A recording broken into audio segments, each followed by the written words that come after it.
2013년에 영국의 왕실에 아주 특별한 베이비가 태어났습니다. 일명 로얄 베이비라고 이렇게 부르는데 아주 특별하게 탄생을 해서 많은 사람들의 관심을 불러일으켰습니다. 이 로얄 베이비의 부모인 윌리엄 왕자와 게이트 미들턴, 결혼하기 전부터 큰 화제의 커플이었습니다.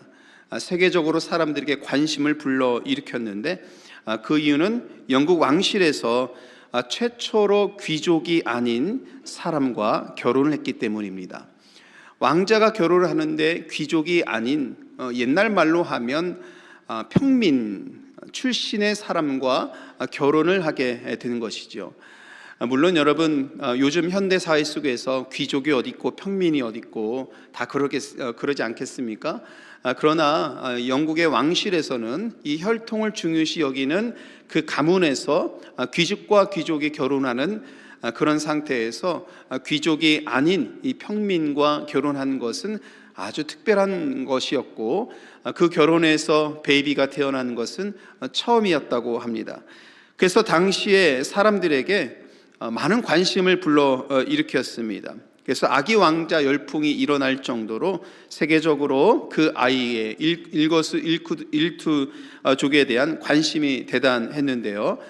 그 베이비가 사용하는 베이비 용품, 바지, 신발, 모자, 이런 것이 불티나게 팔려서 그 아이가 일으킨 경제적인 효과가 무려 3천억 달러 정도가 됐다고 합니다.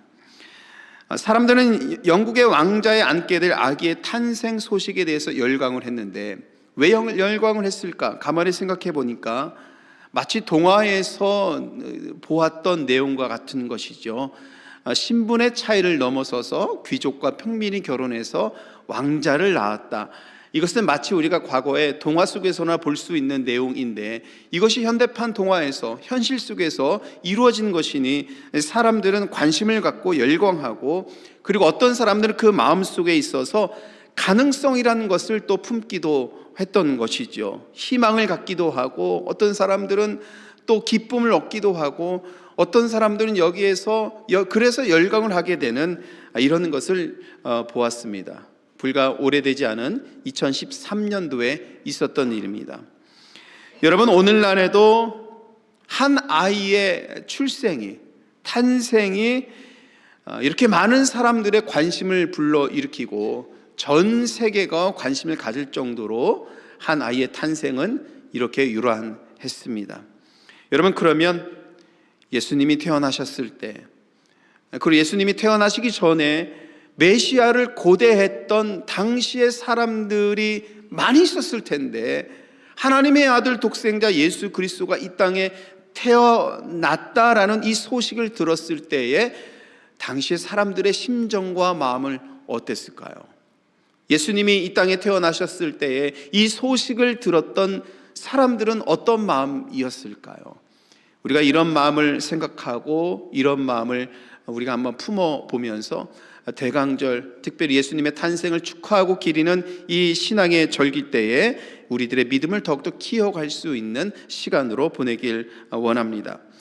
영국 왕실에서 태어난 아이로 사람들이 희망과 기쁨과 어떤 이런 것을 갖게 되었는데, 사실은 이런 것은 교회가 기념하는 성탄절의 핵심적인 내용이기도 합니다.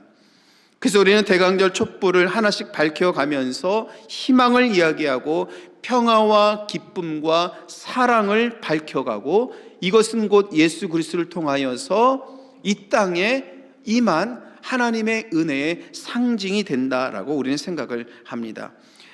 예수님의 탄생을 고대할 때 우리는 1세기 당시 사람들의 마음을 품어야 합니다. 그들의 마음이 무엇이었는지를 우리는 생각할 수 있어야 됩니다.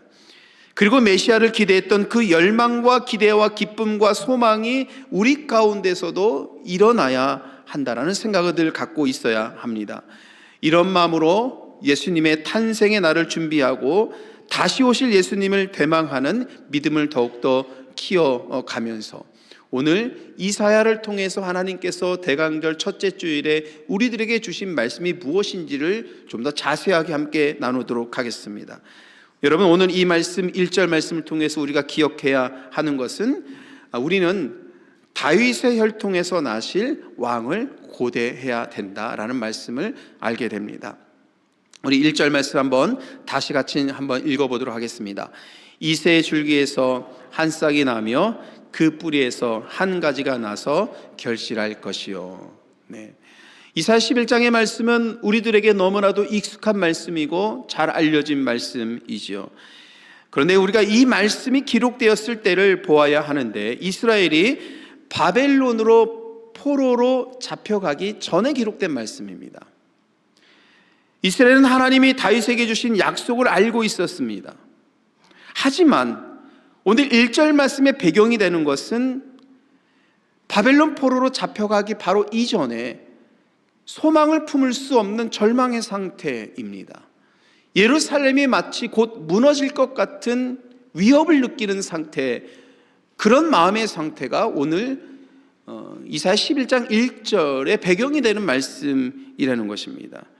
이스라엘은 더 이상 다윗이 세웠던 막강한 왕국이 아니다라는 그런 생각이 들 정도로 절망의 상태에 빠져 있는 배경이 오늘 1절 말씀의 배경이라는 것입니다. 이스라엘 왕들을 생각하면 어떻게 하나같이 그렇게 다 하나님의 뜻에 반대하는 결정을 하고 생각을 하고 그런 일들을 이루어 왔는지요? 하나님께서 때마다 심판하시고 책망하시고 벌을 주셔서 결국 이스라엘은 그 부강했던 나라가 점점 쇠약해져 있는 상태를 맞이하게 된 것이고, 급기야 바벨론으로 잡혀가게 되는 위기를 겪게 되는 것입니다.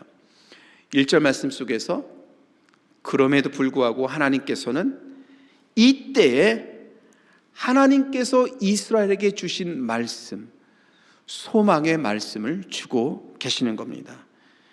이스라엘은 나무처럼 베어질 것이지만 하나님은 이새와 그 아들 다윗의 혈통에서 한 싹이 나게 할 것이다 라고 이사야의 입술을 통해서 예언하십니다.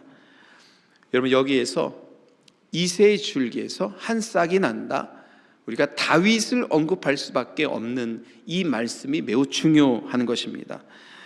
왜냐하면 양을 치는 목동에 불과했던 다윗이 이스라엘의 영광의 시대를 열어가고 인도를 했는데요, 사실 다윗의 신분을 보면 목동의 신분, 처지, 형제들보다도 그렇게 건장한 체격을 갖고 있거나 상당한 리더십을 발휘할 만한 그런 능력을 어릴 때부터 지니지 않았던 그 다윗이 이스라엘의 왕이 될 수 있다라고 생각한 사람은 아무도 없었다라는 것입니다. 그러나 하나님께서는 다윗을 이스라엘의 왕으로 세워주시고, 다윗이 통치하던 시대는 영적으로나 정치적으로나 가장 부강한 시대를 이루게 하나님께서 인도해 주셨습니다. 그리고 하나님은 다윗의 왕조를 세워주실 것을 약속하시고 다윗의 후손 중에 영원한 왕국을 약속을 하셨습니다. 이것이 오늘 본문 1절 예언에 대한 말씀의 배경이 되는 것이죠. 하나님은 이새의 아들 다윗 왕에게 주셨던 그 약속을 신실하게 지키시기 위해 죽은 것 같은 줄기에서 새로운 생명의 싹이 돋아나도록 하시겠다라고 말씀합니다. 하나님이 이스라엘 절망적인 상황에서 약속을 주십니다. 그리고 이 약속은 수백 년이 지난 후에 성취가 되는 것이죠. 하나님은 그의 독생자 아들 예수 그리스도를 이 땅에 보내주시는데, 이새의 줄기에서 싹이 난 그 후손, 다윗의 후손에서 예수 그리스도가 이 땅에서 탄생하게 되는 겁니다. 하나님께서 보내주신 이 왕은 자신을 따르는 백성들을 인도하고 보호하고 돌보는 진정한 목자가 되어 주셨습니다. 그래서 요한복음 말씀에 보면 하나님께서 보내주신 그 왕을 세상 죄를 지고 가는 하나님의 어린 양이다라고 말씀하고 있죠. 이 말씀의 뜻은 무엇입니까? 하나님께서 보내주신 그분이야말로 우리를 구원하실 분이다. 다윗의 혈통에서 나신 우리를 진정으로 돌보고 통치하실 그분이야말로 세상을 구원할 메시아인 것이다. 다윗의 혈통에서 이 세상을 하나님의 나라로 이루실 그분을 보내주겠다고 약속하신 그 말씀이 예수 그리스도가 이 땅에 오심으로 인하여서 비로소 성취가 되었다라는 것을 우리는 이 말씀을 통해서 보게 됩니다. 사랑하는 성도 여러분, 예수님은요, 도무지 가망이 없는 그런 상황에서, 다시 말하면 이새의 줄기에서 난 싹처럼 예수님께서 이 땅에 오신 겁니다. 그분은 잘 알려지지도 않은 보잘것없는 가정에서 태어났습니다. 예수님 태어나실 때 어디서 태어났는지 여러분 기억나시죠? 오늘 성탄절을 맞아서 이 강단이 이 성탄절 트리와 이렇게 성탄절 장식으로 이렇게 잘 되었는데, 여러분 앞에 보세요. 앞에 볼 때 동정녀들이 와가지고 예수님의 탄생을 환영하는 그런 장식이 되어 있는데, 멋진 예루살렘의 성전, 예루살렘의 왕들이 거하는 왕국, 그런 것으로 여러분 장식이 되어 있습니까? 그렇지 않죠.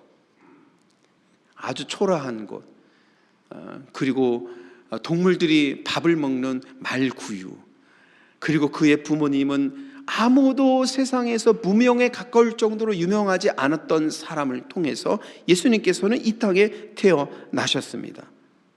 오직 하나님만이 자기 영광을 위해서 이 놀라운 계획을 세우실 수 있는 것이지요. 목동이었던 다윗이, 왕이 될 만한 자격이 없었던 다윗이 하나님께서 왕으로 세우셔서 이스라엘의 가장 부강한 나라로 세우셨던 것처럼 예수님도 모든 사람의 예상을 뛰어넘어서 우리를 구원하기 위한 왕으로 이 땅에 오신 것입니다. 이것이 하나님만이 세우실 수 있는 계획, 하나님만이 이루실 수 있는 일, 하나님만이 세우시고 성취하게 하실 수 있는 그런 하나님의 능력으로 예수님께서는 이 땅에 오신 것입니다. 그러면 사랑하는 성도 여러분, 오늘은요, 우리가 예수님의 탄생을 축하하면서, 그리고 다시 오실 우리의 왕을 고대하면서 대강절 첫째 주일을 우리가 함께 보내야 합니다. 오늘 이 말씀 속에서 두 번째 우리가 기억해야 하는 것은, 우리는 하나님의 공의를 실현할 왕을 기다려야 합니다.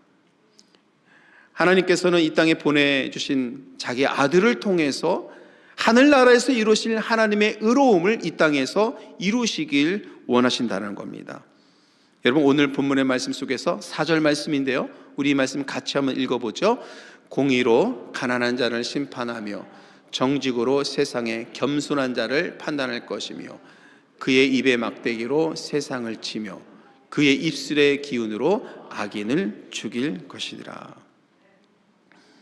오늘 이 말씀 4절 말씀을 함께 읽었는데, 이 4절 말씀 전에 나오는 2절 말씀을 우리가 먼저 같이 4절 말씀과 읽어야 합니다.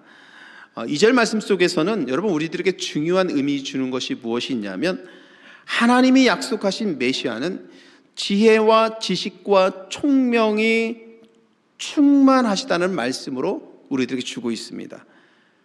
그분은 지혜로 세상을 공의로 심판하실 분입니다. 메시아에 대한 이런 말씀은, 여러분, 성경에서 우리가 지혜가 충만한 사람 하면 누구를 떠오릅니까? 솔로몬을 떠오르죠. 솔로몬은 누구입니까? 다윗의 아들이죠. 솔로몬은 다윗의 왕위를 계승할 때 하나님께 무엇이든지 구할 수 있는 기회를 얻었습니다. 이때 하나님께서 구할 수 있는 기회를 주셨을 때, 여러분, 저와 여러분은 무엇을 구할까요? 만약 하나님께서 구하는 것을 다 들어줄 테니 지금 구해보라 라고 말씀 주신다면, 여러분들은 어떤 것을 구하고 어떤 것을 하나님께 소원하며 하나님께 무엇을 말하며 무엇을 기도하겠습니까?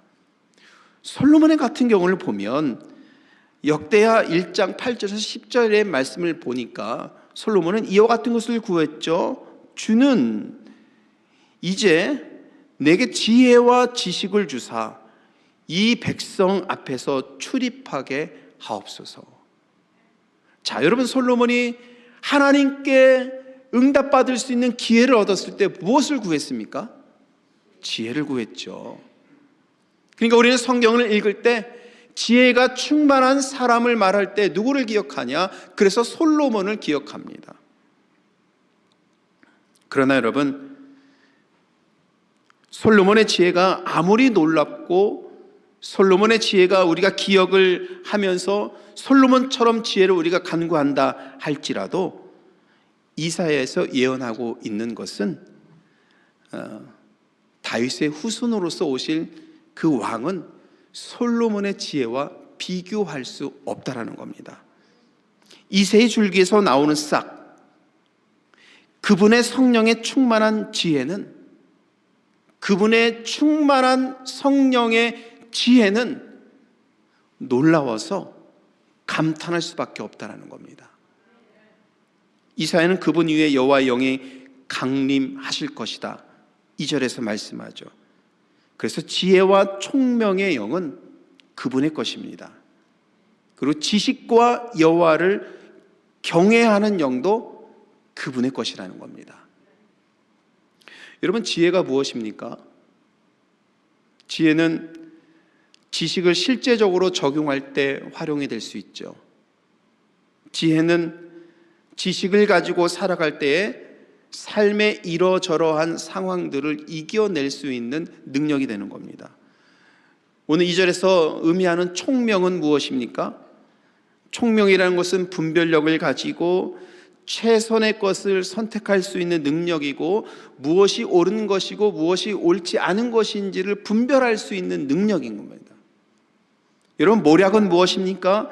하나님께서 주신 그 지혜를 가지고 다른 사람들에게 이 지혜를 전하는 능력이 모략이라는 것입니다. 이새의 줄기에서 난 싹은 지혜롭고 담대하며 자기의 백성을 인도할 능력이 있는 분이라는 것입니다. 그는 자기 백성의 더 큰 유익을 위해서 지혜와 총명을 발휘할 수 있는 분, 하나님의 영이 그 위에 계시기 때문인 것이죠. 바로 그분이 다윗의 혈통에서 나신 예수 그리스도시다라고 말씀하고 있습니다. 그는 지혜와 총명과 모력으로 하나님의 공의를 세우셨습니다. 그리스도께서 십자가에서 우리를 위해서 죽으셨을 때 하나님의 공의가 그곳에서 완성이 되었습니다. 주님은 우리를 위해서 십자가에서 하나님의 모든 진노를 담당하셨습니다. 십자가야말로 하나님의 공의가 완벽하게 이루어진 사건인 것입니다. 우리의 죄는 심판을 받아 마땅했지만 주님이 우리를 대신해서 심판을 받으신 것이죠. 예수님의 십자가의 죽음은 하나님의 공의와 은혜를 이룬 사건이라는 것입니다. 오늘 우리가 하나님의 공의를 실현할 예수님을 고대하는 대강절 첫째 주일로 보내야 될 줄 믿습니다. 여러분, 오늘 이 말씀 속에서 또 우리가 기억해야 할 것은 하나님께서는 자기의 백성들을 구속하시고 자기의 백성들을 다시 은혜로 세우실 것이다. 이 말씀 우리가 배우게 됩니다. 우리 10절 말씀인데요, 우리 9절 말씀 같이 한번 읽어보도록 하겠습니다. 내 거룩한 산 모든 곳에서 해됨도 없고 상함도 없을 것이니 이는 물이 바다를 덮음같이 여호와를 아는 지식이 세상에 충만할 것임이니라. 여러분, 이 말씀 속에서는 우리가 배우게 되는 것은 선지자 이사야는 하나님의 왕을 통해서 이 세상을 구원하고 자기 백성들을 세우시는데, 하나님께 이 셈을 받았을 때에 백성들의 삶의 모습이 무엇인지를 말씀하고 있습니다. 9절 말씀 속에서 어떤 삶이라고 했습니까? 어떠한 해됨도 없고 어떠한 상함도 없는 때. 오늘 이 9절의 말씀을 이해하기 위해서는 6절에서 7절 말씀, 이 9절까지 같이 읽어야 되는데요. 6절에서 7절 말씀 속에서는 우리들에게 너무나도 익숙한 말씀이 나옵니다. 여러분, 동물의 세계 이 다큐 같은 거 잘 보십니까?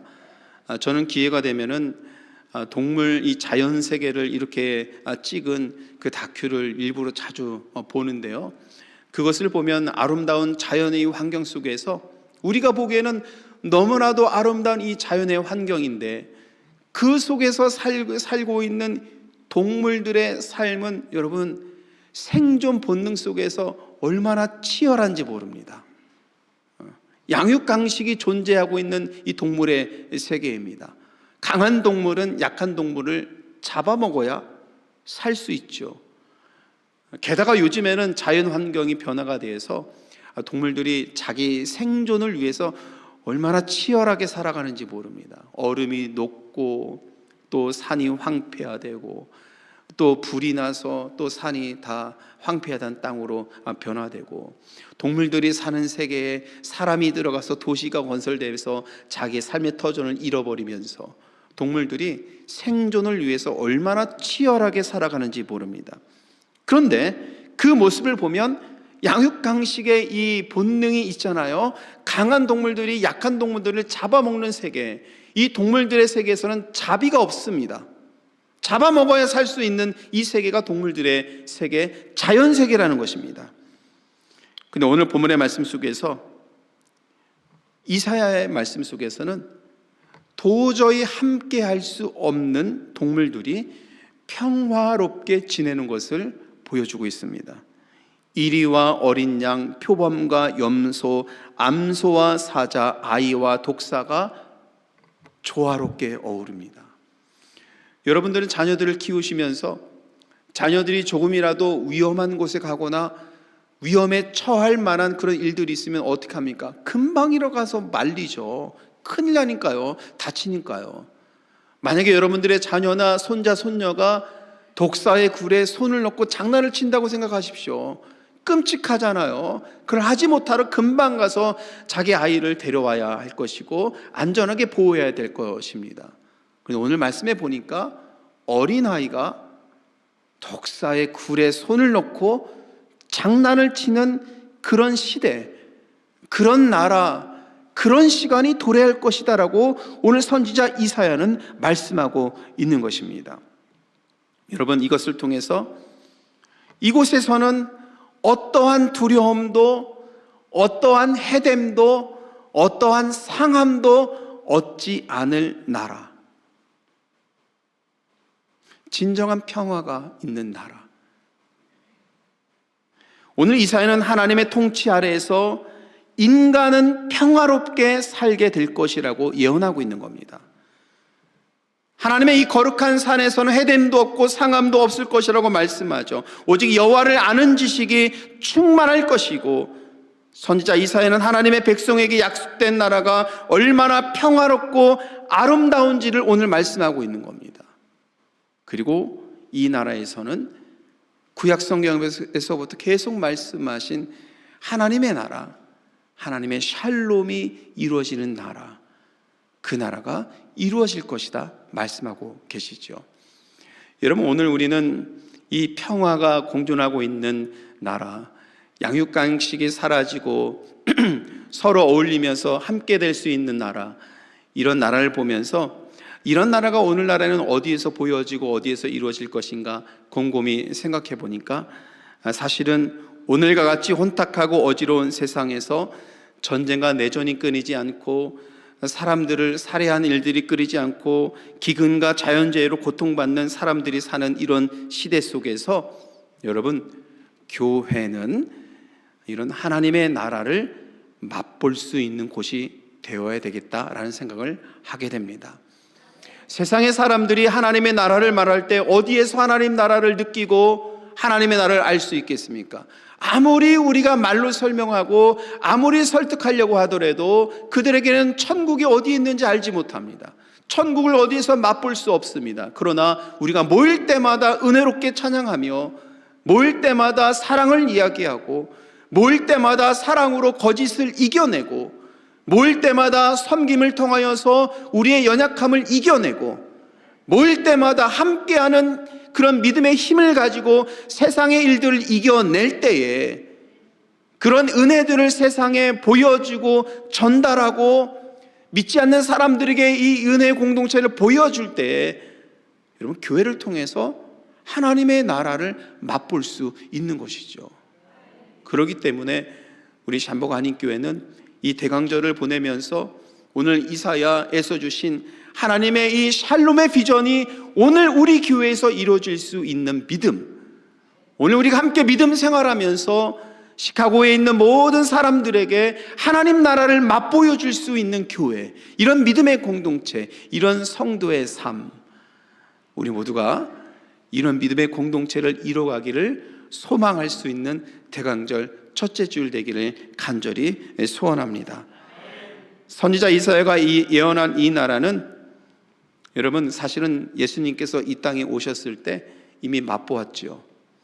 여러분, 마태복음의 말씀 기억나시죠? 주님께서 오셔서 천국 복음을 전하셨습니다. 천국 복음을 전하셨을 때 어떤 일이 일어났습니까? 병든 사람, 약한 사람, 그들을 치유하시면서 하늘의 복음을 이 땅에 전하신 예수님의 사역을 우리는 보게 되었습니다. 십자가에서 악한 자를 심판하시며 하나님 나라의 공의를 세우셨습니다. 지금은 우리는 이 하나님의 나라를 완성해 가는 이 발걸음 가운데 있는 것입니다. 하나님은 믿는 신자에게 성령을 주셔서 하나님의 나라를 맛보고 세상에 맛보여 줄 수 있는 이 삶을 살아가도록 우리를 인도해 주시고 계시는 겁니다. 예수님은 이 나라를 완성하기 위해서 이 땅에 다시 오실 것이라고 약속을 하셨기 때문에 우리는 예수님께서 이 땅에 다시 오실 때에 오늘 이사야에서 말씀하신 이 샬롬의 나라가 이루어질 것을 고대하면서 그 시간에 우리가 하나님의 백성으로, 자녀로 다시 세워질 것을 기대하면서 우리들의 믿음을 더욱더 키워갈 수 있는 시간으로 삼아야 합니다. 이러한 맥락에서 오늘 이사야 11장에서 하나님의 나라를 오늘 이렇게 표현을 했더라면, 성경의 마지막이 되고 있는 요한계시록에서도 다시 오실 예수님을 통해서 이루실 하나님의 나라가 무엇인지를 우리에게 또 말씀하고 있습니다. 요한계시록 22장 말씀 우리 같이 한번 읽어보도록 하겠습니다. 강 좌우에 생명나무가 있어 12가지를 맺되 달마다 그 열매를 맺고 그 나무 잎사귀들은 만국을 치료하기 위하여 있더라. 다시 저주가 없으며 하나님과 그 어린 양의 보좌가 그 가운데에 있으리니 그의 종들이 그를 섬기며. 여러분, 요한계시록에서는요 이렇게 말씀하는 거예요. 생명나무에 12가지가 열매를 맺고 만국을 치료하고 다시는 저주가 없는 나라를 이루게 될 것이라고 말씀합니다. 그곳에는 하나님과 예수님이 계실 것이고 백성들은 우리의 왕 되신 예수 그리스도를 섬기게 될 것이다 말씀하는 겁니다. 여러분, 요한계시록 22장에서 말씀하고 있는 이 하나님의 나라가 오늘 선지자 이사야가 11장에서 말씀하고 있는 하나님의 나라인 것입니다. 우리는 자기의 백성을 다시 세우실 왕의 오심을 기다려야 하는 것이죠. 이 나라가 하나님이 우리를 위해서 예비해 두신 아름답고 영광스러운 나라인 것입니다. 여러분, 성탄절은 그리스도의 오심을 생각하는 시간이죠. 우리가 성탄절이 오면 카드도 보내고 우리가 선물도 나누면서 또 식사도 또 맛있게 함께 나누면서 예수님의 탄생의 축하를 우리가 함께 보냅니다. 그렇게 하는 이유는 무엇입니까? 이 땅에 오신 예수님의 탄생을 축하하기 위해서입니다. 그런데 이날의 세상의 화려한 불빛에 성탄의 기쁨을 여러분 우리가 빼앗겨서는 안 되는 것입니다. 이 땅에 태어난 예수님을 축하하는 마음을 가져야 되는 것입니다. 선지자 이사야를 통해서 예비하신 하나님의 아들 예수 그리스도, 그분이 이 땅에 하나님 나라를 전하기 위해서 오신 그분, 그분의 탄생을 축하할 수 있는 믿음, 그리고 그분이 하나님의 공의를 이루실 왕으로 다시 오실 것을, 재림 예수를 고대하는, 기대하는 우리의 믿음을 키워가는 시간이 대강절입니다. 이런 믿음으로 저와 여러분이 대강절을 함께 보내고 오신 예수님을 축하하고 다시 오실 예수님을 기대하는 우리들의 믿음을 키워갈 때 우리들의 믿음의 삶에 우리 하나님께 주시는 은혜와 평강이 충만한 그 믿음의 삶이 될 줄 믿습니다. 이 믿음으로 나아가는 저와 여러분들에게 우리 주님께 주시는 은혜와 평강이 항상 함께하기를 주님의 이름으로 축복합니다. 기도하시겠습니다.